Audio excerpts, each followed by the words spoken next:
At nangyari, pagkatapos ng mga bagay na ito, na sinabi ng isa kay Jose, Narito, ang iyong ama ay may sakit.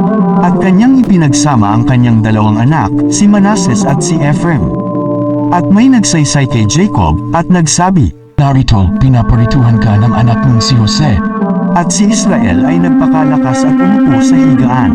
At sinabi ni Jacob kay Jose, Ang Diyos na makapangyarihan sa lahat ay napakita sa akin sa luz sa lupain ng Kanan at binasbasan ako. At sinabi sa akin, narito, palalaguin kita at pararamihin kita at gagawin kitang isang kapisanan ng mga bayan at aking ibibigay ang lupain ito sa iyong lahi pagkamatay mo na pinakaaring magpahailanman.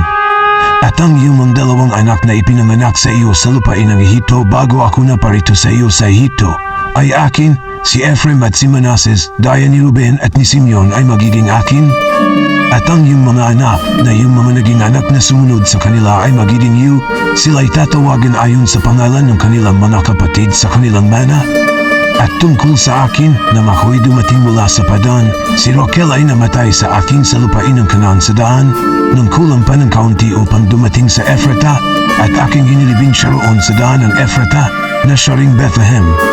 at nakita ni Israel ang mga anak ni Jose, at sinabi, Sino-sino ito? at sinabi ni Jose sa kanyang ama, Sila'y aking mga anak, na silang mga ibinigay ng Diyos sa akin dito. at kanyang sinabi, Isinasama ko sa iyo na iyong dalhin sila rito sa akin at sila'y aking babasbasan. ang mga mata nga ni Israel ay malabo na dahil sa katandaan, na ano pat hindi na siya makakita. At kanyang inilapit sila sa kanya, at sila'y kanyang hinagkan, at niyakap. At sinabi ni Israel kay Jose, Hindi ko akalain makita ang iyong mukha, at narito, ipinakita sa akin ng Diyos pati ng iyong binhi. at sila'y pinagkuha ni Jose sa pagitan ng kanyang mga tuhod, at siya'y nagpatira pa sa lupa. At kapwa dinala ni Jose, si Ephraim sa kanyang kanang kamay, sa dakong kaliwang kamay ni Israel, at si Manases sa kanyang kaliwang kamay, sa dakong kanang kamay ni Israel, at inilapit niya sa kanya. At iniunat ni Israel ang kanyang kanang kamay, at ipinatong sa ulo ni Ephraim, na siyang bunso, at ang kanyang kaliwang kamay ay sa ulo ni Manases, na pinapatnubayang sadya ang kanyang mga kamay, sapagkat si Manases ang panganay. At kanyang binasbason si Jose, at sinabi, Ang Diyos na sa harap niya ay lumakad ang aking mga magulang na si Abraham at si Isaac. Ang Diyos na nagpakain sa akin sa buong buhay ko hanggang sa araw na ito.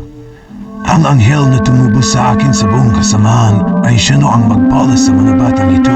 At tawagin nawa sila sa aking pangalan at sa pangalan ng aking mga magulang na si Abraham at si Isaac. At magsidami nawa silang totoo sa ibabaw ng lupa. at nang makita ni Jose na ipinatong ng kanyang ama ang kanyang kanang kamay sa ulo ni Ephraim, ay minasama niya, at itinaas niya ang kamay ng kanyang ama, upang ilipat sa ulo ni Manases mula sa ulo ni Ephraim. At sinabi ni Jose sa kanyang ama, Hindi ganyan, ama ko, sapagkat ito ang panganay, ipatong mo ang iyong kanang kamay sa kanyang ulo. at tumanggi ang kanyang ama, at sinabi, Talastas ko, anak ko, talastas ko, siya man ay magiging isang bayan, at siya man ay magiging dakila, gayon may ang kanyang kapatid na bata ay magiging lalong dakila kaysa kanya, at ang kanyang binhi ay magiging isang nakapal na bansa. at kanyang binasbason sila ng araw na yaon, na sinasabi, Sa iyo magababasbas ang Israel na magsasabi, gawin tanawa ng Diyos na gaya ni Ephraim at gaya ni Manases. at kanyang ipinagpauna si Ephraim bago si Manases. At sinabi ni Israel kay Jose, Narito, ako'y namamatay, ngunit ang Diyos ay sa inyo, at dadalhin kayo uli sa lupain ng inyong mga magulang. Bukod dito ibinigyan kita ng isang bahaging higit sa iyong mga kapatid, na aking kinuha ng aking tabak at ng aking busog sa kamay ng Amorio.